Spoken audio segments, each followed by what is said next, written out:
마가복음 6장 고향에서 배척당하심. 예수님께서 거기를 떠나 고향으로 가셨습니다. 제자들도 예수님을 따라갔습니다. 안식일이 되자 예수님께서 회당에서 가르치기 시작하셨습니다. 많은 사람들이 예수님의 말씀을 듣고 놀라워하며 말했습니다. 이 사람이 어디서 이런 것을 얻었을까? 이 사람에게 있는 지혜는 어떤 것일까? 이 사람이 손으로 일으키는 기적은 어떤 것인가? 그는 목수가 아니냐? 그는 마리아의 아들이고 야고보, 요세, 유다, 그리고 시몬의 형이 아니냐? 그의 누이들도 우리와 함께 있지 아니하냐? 그러면서 사람들은 예수님을 배척했습니다. 예수님께서 그들에게 예언자가 고향과 친척과 자기 집을 제외하면 어느 곳에서나 존경을 받는다 라고 말씀하셨습니다. 예수님께서는 몇 명의 환자에게 손을 얹어 고쳐주셨을 뿐 많은 기적을 일으킬 수 없었습니다. 예수님께서는 그들이 믿지 않음에 놀라셨습니다.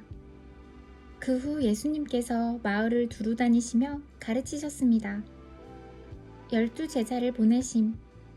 예수님께서 12제자를 불러 2사람씩 보내기 시작하셨습니다. 그리고 그들에게 더러운 귀신을 쫓는 권세를 주셨습니다. 예수님께서 제자들에게 명하기를 여행할 때는 지팡이 외에 아무것도 가지고 다니지 말고 빵이나 가방도 가지지 말며 주머니에 돈도 넣고 다니지 말라고 하셨습니다.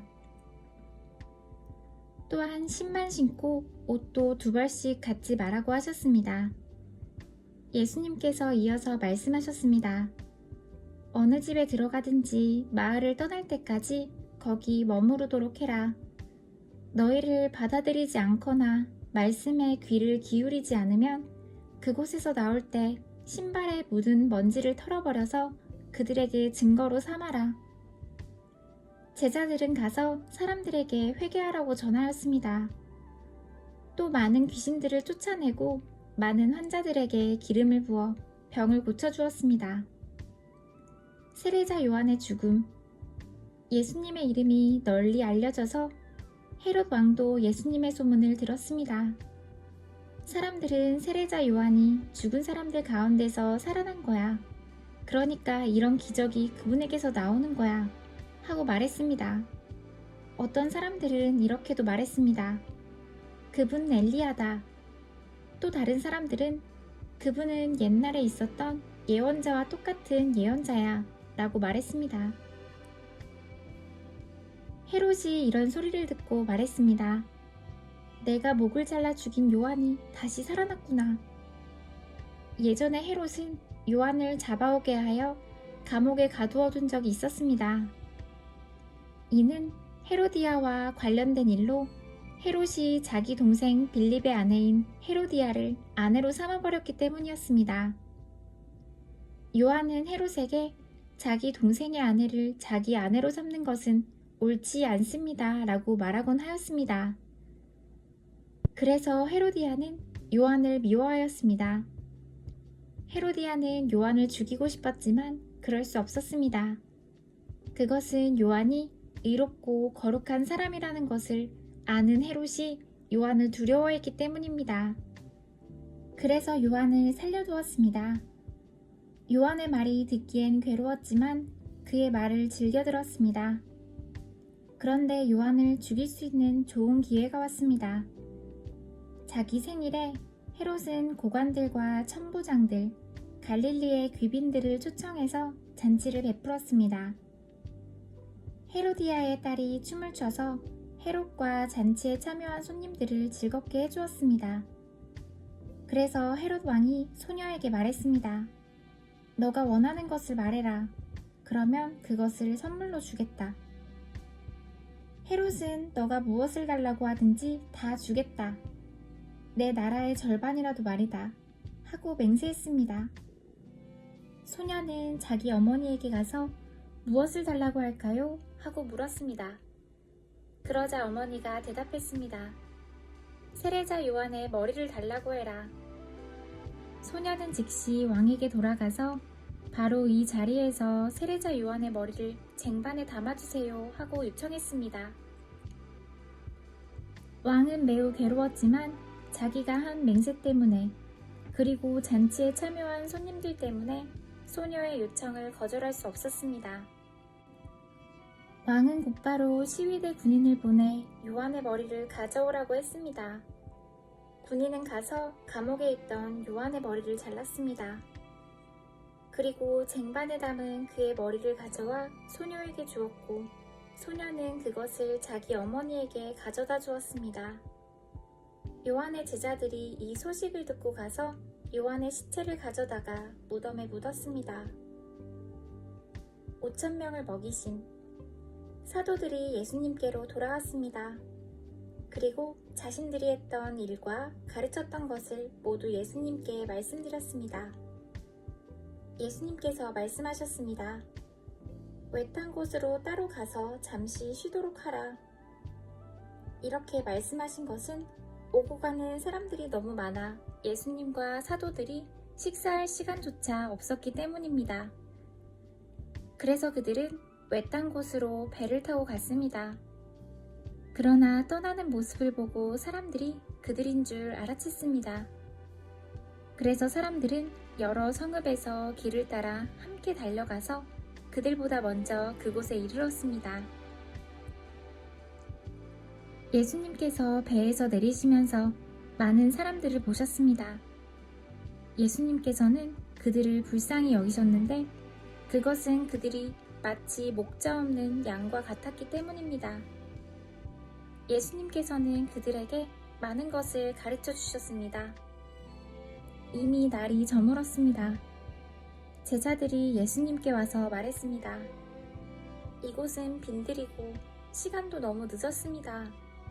그러니 사람들을 보내어 근처에 있는 농가나 마을에 가서 먹을 것을 사 먹게 하는 것이 좋겠습니다. 그러나 예수님께서 대답하셨습니다. 너희가 먹을 것을 주어라. 그들이 예수님께 말했습니다. 그러면 우리가 가서 200데나리온 어치의 빵을 사서 먹이라는 말씀이십니까? 예수님께서 그들에게 물으셨습니다. 너희가 가진 빵이 얼마나 되는지 가서 알아보아라. 그들이 알아보고 나서 말했습니다. 빵 5개와 생선 2마리가 있습니다. 예수님께서 사람들에게 무리를 지어서 풀밭에 앉으라고 하셨습니다. 사람들은 100명 혹은 50명씩 때를 지어 앉았습니다. 예수님께서 빵 5개와 생선 2마리를 들고 하늘을 우러러 보시며 감사기도를 드리셨습니다. 그리고 제자들에게 빵을 떼어서 나누어 주도록 했습니다. 그리고 생선 2마리도 나누어 주셨습니다. 모든 사람들이 배불리 먹었습니다. 제자들은 12광주리에 남은 빵 조각과 물고기를 거두어 드렸습니다. 빵을 먹은 남자 어른은 5,000명이었습니다. 예수님께서 물 위를 걸으심. 예수님께서 제자들에게 배를 타고 호수 건너편에 있는 벳세다로 먼저 가 있으라고 말씀하셨습니다. 그동안에 예수님께서는 사람들을 집으로 보내셨습니다. 사람들을 보내신 후 예수님께서는 기도하러 산에 올라가셨습니다. 밤이 되었는데 배는 여전히 호수 위에 있었고 예수님께서는 홀로 무태 계셨습니다. 바람이 불어와 제자들이 노를 젓느라고 애를 쓰고 있었습니다. 이 모습을 보시고 예수님께서 새벽 3시에서 6시 사이에 호수 위를 걸어오셨습니다. 그리고 제자들을 지나쳐 가시려고 하셨습니다. 제자들이 예수님께서 호수 위를 걸으시는 것을 보고 유령이라고 생각하여 비명을 질렀습니다. 그것은 그들이 모두 예수님을 보고 무서워했기 때문입니다. 예수님께서 즉시 그들에게 말씀하셨습니다. 안심해라, 나다. 두려워하지 마라. 예수님께서 배에 오르시자 바람이 가라앉았습니다. 그래서 제자들은 크게 놀랐습니다. 그것은 제자들이 빵의 기적을 보고도 아직 깨닫지 못하고 마음이 굳어져 있었기 때문입니다. 게네사렛에서 병자들을 고치심. 예수님과 제자들이 호수를 건너 게네사렛이란 곳에 도착하였습니다. 그리고 거기서 닻을 내렸습니다. 그들이 배에서 내리자 사람들이 예수님을 즉시 알아보았습니다. 사람들은 온 마을을 다니면서 예수님께서 계시는 곳마다 환자들을 침상에 눕혀 데려오기 시작했습니다. 예수님께서 마을이든 읍내이든 농촌이든 어디에 가시든지 사람들은 병자들을 시장에 데려다 놓고 예수님의 옷깃이라도 만질 수 있도록 간청했습니다. 예수님을 만진 사람들은 모두 병이 나았습니다.